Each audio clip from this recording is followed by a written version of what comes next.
ನಮಸ್ಕಾರ ವೀಕ್ಷಕರೇ, ಕರ್ನಾಟಕ ಎಕ್ಸಾಮಿನೇಷನ್ ಅಥಾರಿಟಿಯಿಂದ ಹೊಸದಾಗಿ ಒಂದು ನೋಟಿಫಿಕೇಷನ್ ಬಂದಿದ್ದು ಭಾಳ ಮುಖ್ಯವಾಗಿರುವಂಥದ್ದು. ಅದನ್ನು ಹೇಳಲು ಹೋಗ್ತಾ ಇದ್ದೇನೆ. ಮುಂದೋಕ್ಕಿಂತ ಮುಂಚೆ ಚಾನಲ್ಗೆ ಸಬ್ಸ್ಕ್ರೈಬ್ ಮಾಡಿದಿಲ್ಲ ಅಂದರೆ ಸಬ್ಸ್ಕ್ರೈಬ್ ಮಾಡಿ ಹಾಗೂ ಬೆಲ್ ಬಟನ್ನ ಪ್ರೆಸ್ ಮಾಡಿ ಮುಂದೆ ಅಪ್ಲೋಡ್ ಮಾಡೋಂಥ ವೀಡಿಯೋಗಳ ನೋಟಿಫಿಕೇಷನ್ಗಾಗಿ. ಹಾಗೂ ಇನ್ಸ್ಟಾನಲ್ಲೂ ಸಹ ಫಾಲೋ ಮಾಡ್ಬೋದು. ಅದರ ಐಡಿಯಾ ನಾನು ನಿಮಗೆ ಸ್ಕ್ರೀನ್ ಮೇಲೆ ತೋರಿಸ್ತಾ ಇದ್ದೇನೆ.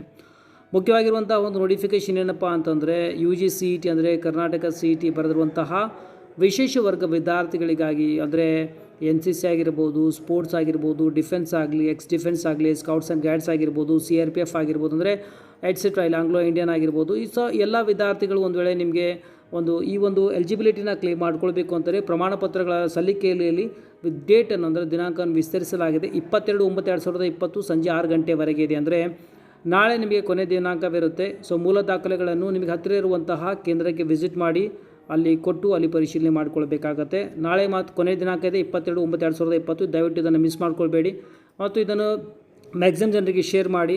ಯಾರು ಮಿಸ್ ಮಾಡ್ಕೊಂಡಿದ್ದಾರೋ ಅವರು ಮತ್ತೆ ನೋಡಲ್ ಸೆಂಟ್ರಿಗೆ ವಿಸಿಟ್ ಮಾಡಿ ಆ ಡಾಕ್ಯುಮೆಂಟ್ಸ್ನ ವೆರಿಫಿಕೇಷನ್ ಮಾಡ್ಕೊಳ್ಬೋದು. ಓಕೆ, ಸೊ ವಿಡಿಯೋದಲ್ಲಿ ಇಷ್ಟೇ. ಮತ್ತು ಇದೇ ಥರ ನಿಮಗೆ ಈ ಒಂದು KEA ಆಗಿರ್ಬೋದು ಮತ್ತು ಆಮೇಲೆ ಎಜುಕೇಷನಲ್ ಅಪ್ಡೇಟ್ಸ್ ಬಂದರೆ ನಾನು ನಿಮಗೆ ಇನ್ಫಾರ್ಮೇಷನ್ನ ಮುಡಿಸ್ತಾ ಇರ್ತೇನೆ. ಭಾಳ ಜನ ವೆರಿಫಿಕೇಷನ್ ಸ್ಲಿಪ್ ಬಗ್ಗೆ ಕೇಳ್ತಾ ಇದ್ದಾರೆ. ಸೊ ದಯವಿಟ್ಟು ವೇಟ್ ಮಾಡಿ. ಇನ್ನೂ ಅಲ್ಲಿ ಡಾಕ್ಯುಮೆಂಟ್ ಅಂದರೆ ಆನ್ಲೈನ್ ವೆರಿಫಿಕೇಷನ್ ನಡೀತಾ ಇದೆ. ಅದೆಲ್ಲ ಪ್ರಾಸೆಸ್ ಮುಗಿದ ತಕ್ಷಣ ನಿಮ್ಮೆಲ್ಲರಿಗೂ ವೆರಿಫಿಕೇಷನ್ ಸ್ಲಿಪ್ ದೊರೆಯುತ್ತೆ, ಸೀಕ್ರೆಟ್ ಕೋಡ್ಸ್ ಅಲ್ಲಿ ಸಿಗುತ್ತೆ. ದಯವಿಟ್ಟು ವೇಟ್ ಮಾಡಿ. ಚೆನ್ನಾಗಿ ಅನಿಸಿದ್ರೆ ಲೈಕ್ ಮಾಡಿ ಮತ್ತು ಮ್ಯಾಕ್ಸಿಮಮ್ ಜನರಿಗೆ ಶೇರ್ ಮಾಡಿ. ಮತ್ತೆ ಸಿಗೋಣ ಮತ್ತೊಂದು ಎಜುಕೇಷನಲ್ ಅಪ್ಡೇಟ್ನೊಂದಿಗೆ. ಎಲ್ಲರಿಗೂ ಟೇಕ್ ಕೇರ್, ಬಾಯ್.